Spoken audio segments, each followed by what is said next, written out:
Chapter 2 Gameplay.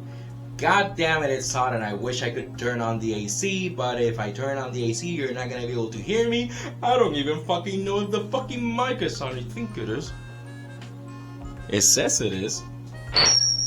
I don't want to have to record this shit again. I'm gonna fucking crash out if I have to. So, Chapter 2 tells you how to play the game as a player. It gets into the fear and hope mechanics, which I have issues, not with the book, with the people that have reviewed the book. Oh, it's so innovative. It's not. It's basically the Cypher system and the Genesis system put together.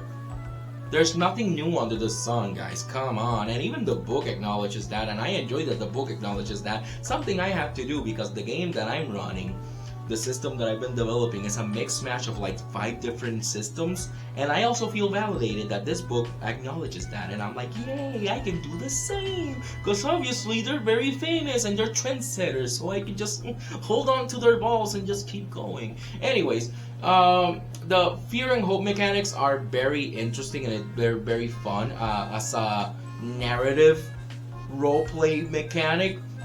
Something I will say, however, if you take anything from these videos, is don't hoard them.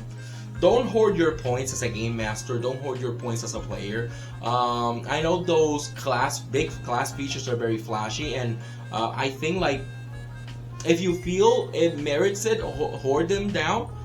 For that, one of my players in the one-shot that I ran, during the last fight of the session, they were hoarding them because they really wanted to use their big ability for a big attack at the end, and like, you know, that's completely understandable, and they did get the killing blow, and it was really cinematic and really cool. But you shouldn't be hoarding these meta currencies because the gameplay flow, it's mostly the back and forth between the game master and the players. So the more you use, the more you spend, the more interesting things happen, and same with the game master, the more fear you spend, the more interesting things happen. Trust me, you will generate, by the law of statistics, you will be generating a lot of currency during the game.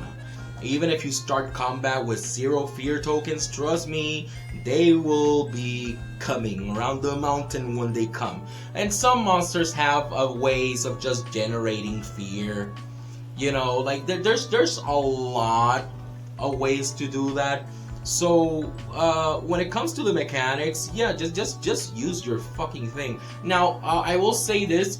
The game is very hand-holdy for the players, not so much for the game master. And when it comes to detailing how to play, something that this game failed to delve into is that, and they didn't mention it, but they didn't like hammer it down, and I wish they would have. They need to hammer down that this takes a very specific kind of game master and very specific kind of player to run successfully.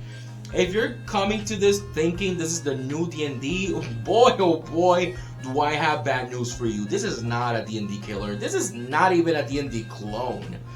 It's a Cypher system clone, if anything, and even then, it does so many things differently. It's just basically a mix mash of a lot of different things, and I do appreciate it for that because that's how I started developing my own games. I took what I like from different systems and I made different games. And I run a lot of successful games and campaigns and one-shot with the rule systems that I have developed throughout the years. None of them have been published because I am poor as shit. And I tried the whole, you know, like Kickstarter thing once, and it was a fucking trash fire. Never again. Anyways, it requires a very specific type of game master and players to run this, because you have to go in with the thought that this is a narrative game. You are gonna be helping out each other with the narrative. The game master helps the players help the game master, and the players help themselves among themselves. It's how the gameplay loop in this game works. So you don't have to prepare that much, because the idea is that everybody will be narrating. The game master doesn't have to narrate everything, and the game doesn't exposit that. Like, you get to a new town, the game master doesn't have to tell you what's in the new town. The game master can just go, you, player A, what have you heard about this town? Oh, I've heard this town has the most beautiful women in the world. Then this place has the most beautiful women in the world. You, what have you heard? Oh, I have heard that they have gladiatorial matches here. And the game master didn't have a Colosseum type place, but boop, it appeared there. Yep, there's the Colosseum. You can go and fight monsters whenever you want. That's how the gameplay loop happens. Then the game master can be like, oh, I spend a fear point. The Colosseum caught fire. Go investigate what it was. There's an ebb and flow to this game that other games don't really have, especially games like D&D. And nothing wrong with D&D, nothing wrong with this one. It's just you have to understand when I fucking tell you this is a different game from D&D. This is not D&D. This is not the D&D killer, because it's a completely different game. Because I see a lot of people wanting to compare this because since it's clear, since it's Critical Role making this, and Critical Role is known for running D&D, people think that this is gonna be like D&D. It is not like D&D. The closest thing it has to D&D is that it's a fantasy-focused system, and it has a wizard class, a bard class, a druid, and a sorcerer. Because all the other, oh yeah, and a rogue and a ranger. So a couple of, but it doesn't have a fighter, like the third playtesting one, and a warlock, but it has a warrior. It doesn't have a cleric, but it has a seraph, or seraph. So, you know, has a guardian, which focus on protecting people and protecting themselves, so that's really cool. But this is not D&D. It's just narrative-based, heavy on the fantasy system. And people need to come in with that in mind, because if not, trust me, the game is going to fail, and then you're going to be blaming the book and blaming the people that made the book when you are the one that came into this game with a completely different thought process. Because this is not D&D, this is not Pathfinder, this is Daggerheart. Alright, this is not even Cypher System, because this is, I think the combat is heavier on this than in the Cypher System. I haven't read the Cypher System in a long ass time, because I read the Cypher System when it came out all those years ago. I haven't read it ever since. I liked it, but it wasn't like, you know. Let's see. Oh yeah, death is handled very interestingly in this book, because death, when your last HP gets marked down, you get to choose. You get to choose whether you do a one big last attack and then you die, or you can risk it to see if you die or survive, or you can just decide that you are knocked down and you're not dead. I understand how a lot of people may not like that. Personally, I love it, because if you know me, I don't kill player characters during my campaigns unless the player wants their character to die for story reasons, because I run very narrative and story heavy games. And I like my main characters, who are my players, to get to the end, because I do a lot of stuff with their characters' backstories in the whole adventure. And if I start setting up a lot of stuff for their characters and then they die, I feel unfulfilled. And I don't like feeling unfulfilled as a game master. So I like how they handle that. However, you do lose a permanent hope point if you decide to get knocked down, but you know, they tell you you can work with your game master to see if there are ways for you to get back those hope points. And you know, me personally, I would set up mechanics to get back hope points. There's like, the game is very malleable in the sense that it's very easy to create for it, which has me very excited, because I actually while I was working on this video, I came up with an idea for 3 different classes, and I'm probably gonna open up a new store in Drive-Thru-RPG and just put them there. I already have my wife working on the art. I love you, honey. Let's see. What else? What else? Oh yeah, leveling up is done exclusively. Sorry, like, I have my notes here, but I can't see them that well, so I have to like move and shit. Leveling up is done exclusively by milestones, and that's what the game tells you. Every so often you should pick, after a very important battle, after a very important session, players should just level up. Personally, I always do milestone leveling up whenever I'm running a system with levels. However, I would have given the option for, experience. I'd rather have the option than not. In my experience, I'd rather just I'm never gonna use experience. But I would like to know that people that would like to have experience and use experience points could just have that. I think. I believe there's a lot of easy ways you could make this work. It wouldn't be very difficult. I'd probably do something like XP per session per tier. So it will almost be like milestones, but give a couple of hints of things you can do to grant bonus XP. Because again, if you're gonna go out of your way to give a lot of options, and this book gives a lot of options for a lot of things, why not just give an option for fucking experience? It's not gonna take you even a whole fucking page. Half a page is probably enough for that. Oh yeah, the chapter contains a section of players' best practices, and I know Matt Mercer made a video on that. It's basically just spewing out what the book already has, and it's pretty good. I think it could have been expanded upon more and given more players' best practices, because they don't really talk about players not hogging the fucking spotlight, and you know who you motherfuckers are, those of you with the fucking main character syndrome.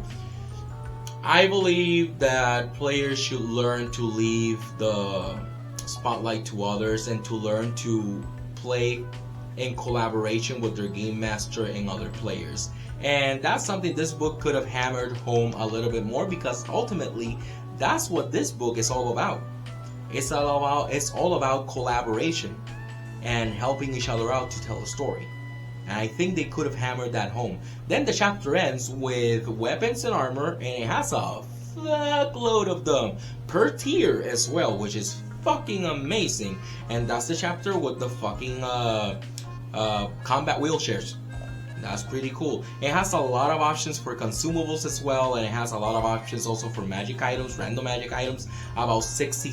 So there's a lot.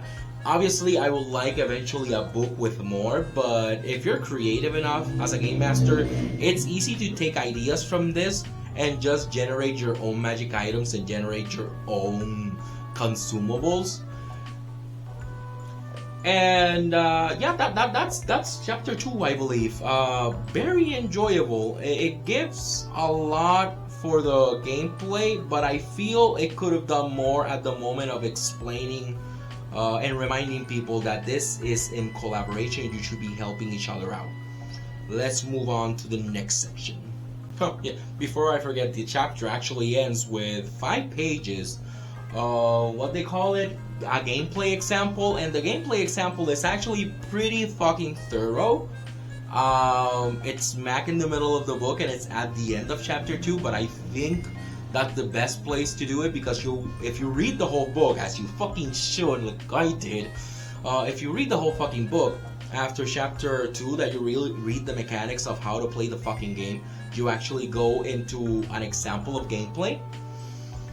And I think it does a really good job at it, to explain it. Then it ends with questions for the game master of what the game master in the example could have done better, what they would have done, and stuff like that. Ultimately, like I mentioned before, I do want to reiterate it. When you're gonna play this, you and your game master have to go in with the mentality that this is a narrative game, and there's gonna be a lot of improvisation between everybody. So I suggest to practice and to not take things personally, because even the game tells you improvising can be hard, and yes, it can be very fucking hard. Not everybody can be a frustrated actor like me. I've been told that I'm really good at the shit I do on the table. because I get the loyalty of my players because they enjoy my games and I try to make it about them. But even then, sometimes they do get apprehensive because sometimes I put the spotlight on them, and it's funny I say spotlight because that's how this book calls it. I put the spotlight on them because I want them to give me material to work with. And this game is very heavy on that. And if you don't go into the game with that mentality, it's gonna bog down the game a lot. There's a lot of improvisation between both parts in this game. And if your improvisation isn't that good, it's okay. Remember, improvising is a work in progress. Not everybody is Colin Mockery and Ryan Stiles, that they are masters of improvisation. Remember, you are not Liam O'Brien. You're a game master. If you're a game master, you are not Matt Mercer. And that is okay, because mistakes will happen, and sometimes you can turn those mistakes into interesting scenes. I will mention something that happened in my current campaign. One of the players had an ability to turn into a giant raven, and they were using their ability to fly down, but they had to roll to activate their ability, and they failed. And then they rolled again, and then they got a critical failure. Now, what I did in that campaign, if you use magic and you roll a critical failure, you get a chance to become a ghoul or a ghast as your personal magic reserves deplete. And they were bummed out that they turned into a ghoul at that case.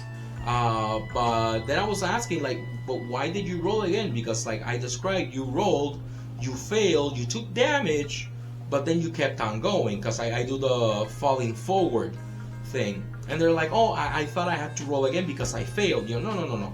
You failed, but then you made it anyways. You just made it with a consequence.